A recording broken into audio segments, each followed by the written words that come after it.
क्या आपकी torch full charge होने के बावजूद रोशनी कम देती है?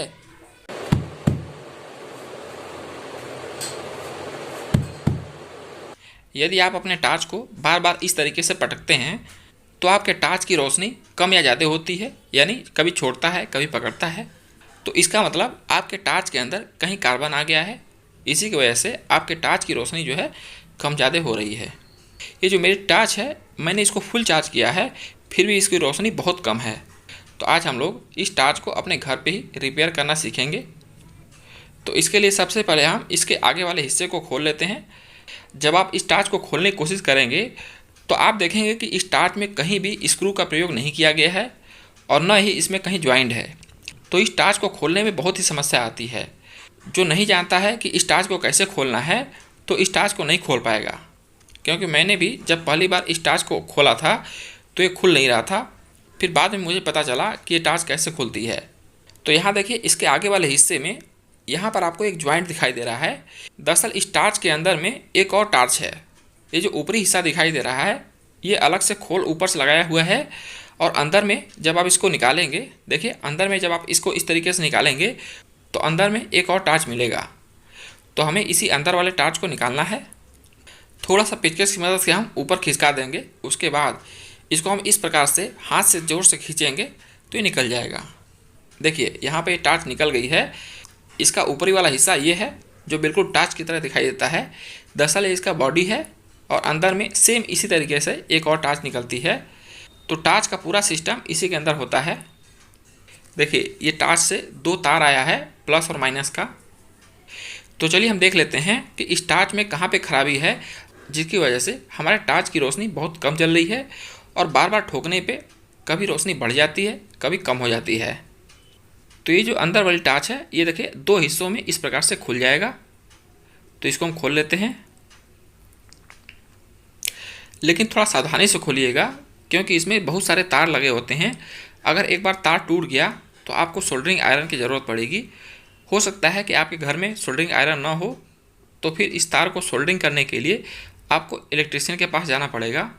तो इससे अच्छा है कि आप थोड़ा सा ध्यान से इसको खोलें।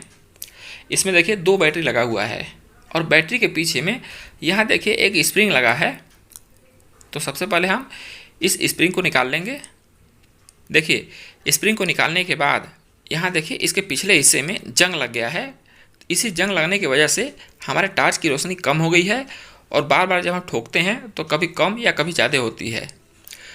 तो इसी जंग को हमें हटा देना है। इस जंग को हटाने के लिए यदि आपके पास स्क्रैप करने वाला पेपर होगा तो उससे आप रगड़ के इसको साफ़ कर सकते हैं। मैं अपने पेचकस की मदद से ही इस जंग को पहले रगड़ लेता हूँ अच्छे से, और रगड़ने के बाद किसी कपड़े या फिर कागज़ की मदद से इसको साफ़ कर दूंगा। इसको हमें अच्छी तरीके से रगड़ना है ताकि जंग पूरी तरह से यहाँ से छूट जाए।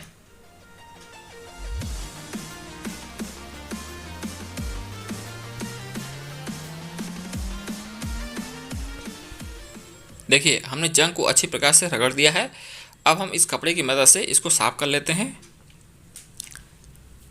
या फिर आप चाहें तो कोई कागज़ लेके भी इसको साफ़ कर सकते हैं। लगभग जंग यहाँ से हट गया है, थोड़ा बहुत बचा है, इसको भी मैं रगड़ के छुड़ा लेता हूँ।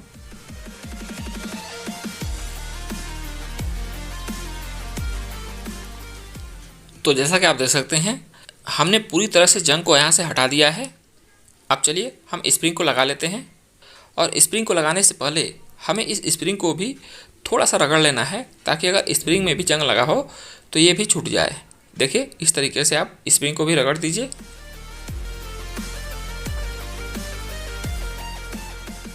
उसके बाद इस कागज़ से हम इसको पोंछ देंगे ताकि बिल्कुल साफ़ हो जाए। अब हम स्प्रिंग को लगा लेते हैं। तो स्प्रिंग को लगाने के लिए हमें स्प्रिंग को हल्का सा पहले दबाना पड़ेगा। स्प्रिंग को लगाने के लिए यहाँ पे देखिए जगह बना हुआ है। स्प्रिंग को हल्का सा दबाकर इसके जगह में हम इस प्रकार से दबा देंगे। उसके बाद इस टॉर्च का जो ऊपर वाला भाग है इसको भी हम इस प्रकार से फिट कर लेते हैं, लेकिन उससे पहले इस बटन को हम सही जगह में फिट कर लेंगे। इस बटन को लगाने के लिए इसका खांचा बना है, तो इसके खांचे में ही हम बटन को फिट करेंगे। देखिए बटन कहीं इधर उधर ना हो। और इस तार को भी हम बाहर कर लेते हैं ताकि तार इसमें दब ना जाए। अब उसके बाद सबसे पहले हम पीछे वाले हिस्से को, यानी जहाँ स्प्रिंग है वहाँ पे हम पहले लगाएंगे। उसके बाद बराबर करते हुए हम अच्छे प्रकार से बैठा देंगे। यहाँ पर आप ध्यान से देख लीजिए कि मैं यहाँ पर किस प्रकार से फिट कर रहा हूँ। तो यहाँ पर टार्च का दोनों हिस्सा फिट हो गया है। अब चलिए हम एक बार इसको चेक कर लेते हैं कि रोशनी तेज़ हुआ है कि नहीं। देखिए दोस्तों, ये रोशनी बिल्कुल नए टार्च की तरह हो गई है। देखिए, कुछ देर पहले तक हमारे टार्च की रोशनी बिल्कुल कम थी। बिल्कुल कम क्या, यूँ मान के चलिए कि 9 के बराबर। हमारे टार्च का जलना न जलना सब बराबर था। लेकिन अभी जैसे ही हमने जंग को छोड़ा दिया है, हमारी टार्च बिल्कुल नई हो गई है, यानी बिल्कुल नए टार्च की तरह इसकी रोशनी हो गई है। तो अब हम क्या करेंगे, इस टार्च का जो ऊपरी कवर है उसमें हम इसको फिट कर देते हैं। लेकिन इसको फिट करने से पहले आपको कुछ बातों का ध्यान देना है। इस तार को आपको ध्यान देना है कि ये तार टूटे ना। तो इस बात का आपको ध्यान देना है। सही जगह पे तार को लगा दीजिए और उसके बाद इस टार्च को हम इसके ऊपरी कवर में डाल देंगे। अगर इसका स्विच आपसे गिर जाता है तो स्विच को पहले अच्छे प्रकार से बैठाकर और इसमें देखिए सही जगह पे इसको फिट कर दीजिए। अगर आप सही जगह पे इसको फिट नहीं करेंगे तो बाद में बहुत परेशानी होगी। टार्च जो है सही प्रकार से जलेगी नहीं। यहाँ पर हमने स्विच को फिट कर दिया है। अब हम इस टार्च को इसमें डाल देते हैं।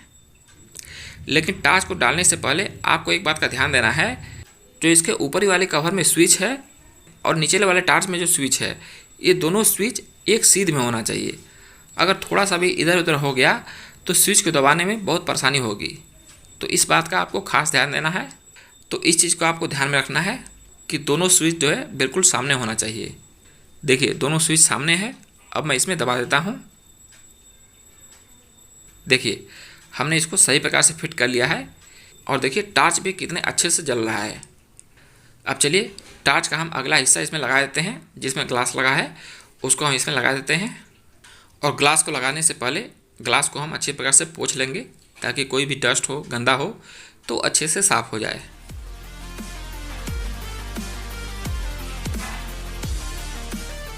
तो दोस्तों, फाइनली हमारी टार्च बनकर पूरी तरह से रेडी हो गई है। अब आप इसकी रोशनी देख सकते हैं कि इसकी रोशनी कितनी है। तो इसी प्रकार से आप लोग भी अपने घर पे ही अपनी टार्च को रिपेयर कर सकते हैं। तो उम्मीद है ये वीडियो पसंद आया होगा। अगर वीडियो पसंद आया हो तो वीडियो को लाइक कर दें। हमारे चैनल पे पहली बार आए हैं तो चैनल को सब्सक्राइब करके बेल आइकन जरूर प्रेस कर दें।